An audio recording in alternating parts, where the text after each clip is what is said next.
There was a time when he didn't know who he was, when he looked in the mirror and saw a version of himself shaped by what others thought, what others needed, what others demanded.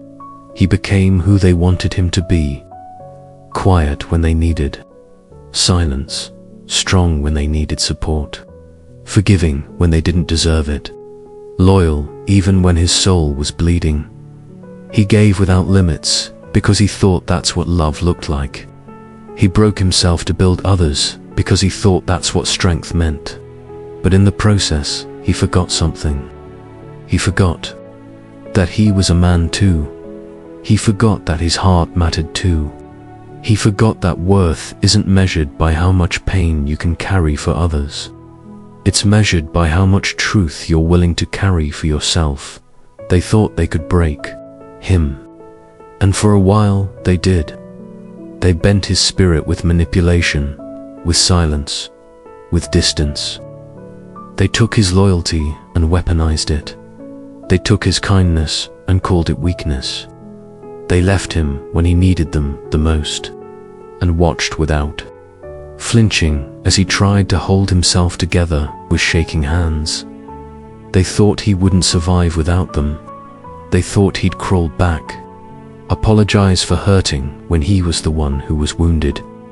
They thought he'd keep shrinking himself just to fit their comfort. And for a while, he did. Because when a man hasn't realized his worth, he'll bleed himself dry just to keep people who'd never do the same. He stayed longer than he should have, in places that drained him, in relationships that only took, in environments that silenced him, because he thought maybe if he'd just tried a little harder, loved a little louder, gave a little more, then maybe they'd see his heart. Maybe they'd finally choose him. But they never did. And that's what broke him. Not the loneliness, not the betrayal, not even the loss. What broke him was the realization that the people he would have died for wouldn't even fight for him, that his presence was only valued when it was useful, that his silence was taken as weakness, and his love was seen as convenience. But what they didn't know, what even he didn't know yet, was that brokenness has a strange way of waking a man up. Because once he hit the bottom, once the tears ran dry, and the silence got too loud, he started hearing something else. Not their voices, not their opinions, not their absence. He heard his own voice, whispering from deep inside, whispering, "You were never meant to beg for love. You were never meant to shrink for approval. You were never meant to hurt in silence just to keep the peace." And for the first time in years, he listened. It didn't happen all at once. There was no explosion, no dramatic rebirth, just quiet moments of choosing himself, small acts of rebellion, like saying no, like walking away, like not answering that text, like sitting in his own company and realizing it wasn't loneliness, it was peace. He stopped chasing those who let him go.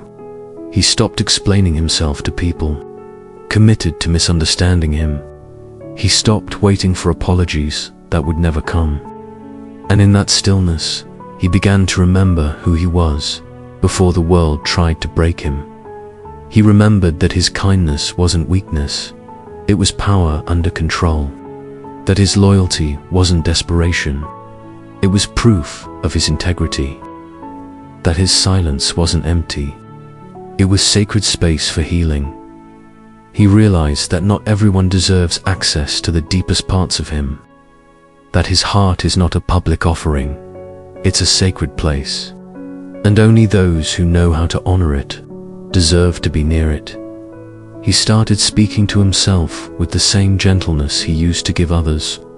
He started protecting his energy, like his life depended on it. Because in many ways, it did, and the world noticed. Not immediately, but eventually they noticed. They noticed that he walked differently, that he no longer carried the weight of their expectations on his back, that his eyes no longer searched for approval, but looked straight through their masks and into their intentions. They noticed that he wasn't available like he used to be, not because he didn't care, but because he finally cared enough about himself to stop overextending. For those who wouldn't even stretch for him, they noticed that the man who once gave without asking now had boundaries carved in steel, and suddenly they didn't know how to reach him anymore. They tried to return when they saw his glow, but he wasn't waiting anymore. He had outgrown the version of himself that needed their validation. He didn't need revenge. He didn't need to prove them wrong. He just needed to prove himself right, and he did by healing, by growing, by becoming the man they never expected him to become. They thought they broke him, but they only cracked the shell that was hiding his truth. They thought they left him in darkness, but they actually gave him a reason to search for his own light. And when he found it, nothing and no one could dim it again. He now wakes up with purpose, not to chase people, but to build himself. He walks alone sometimes, but never feels lonely, because his peace has become louder than his need to be understood. He no longer fears being misunderstood, because he understands himself, and that's enough. He no longer fears walking away, because he knows the power of protecting his space. He no longer fears silence, because he knows that's where his strength lives. And he no longer fears love, because he's learnt to give it to himself first. This is what happens when a man realizes his worth. He no longer entertains people who try to confuse him. He no longer invests in one-sided relationships. He no longer performs to be accepted, because he knows that his existence is not a performance. It's a truth, and it doesn't need permission to be seen. He becomes dangerous in the best way, not because he seeks to harm, but because he can no longer be manipulated. Not because he's loud, but because his silence no longer hides fear, it hides power. And to the ones who tried to break him, to the ones who mistook his patience for passivity, to the ones who thought they could control him through guilt, silence, or absence, he has only one thing to say: thank you. Because without you, he would have never been pushed this far into himself. He would have never gone this deep into his pain and found his purpose beneath it. He would have never realized that everything he was looking for was always within him, waiting for the moment he stopped looking outside. Now he walks with a calm fire, a quiet confidence, not born of ego, but of resurrection. He's been through the storm, and now he carries it in his chest, not as a burden, but as proof that he survived. He no longer asks for a seat at anyone's table, because he's building his own, and only inviting those who can sit. Without trying to shrink him, he's no longer afraid of being alone, because he knows now solitude is not emptiness.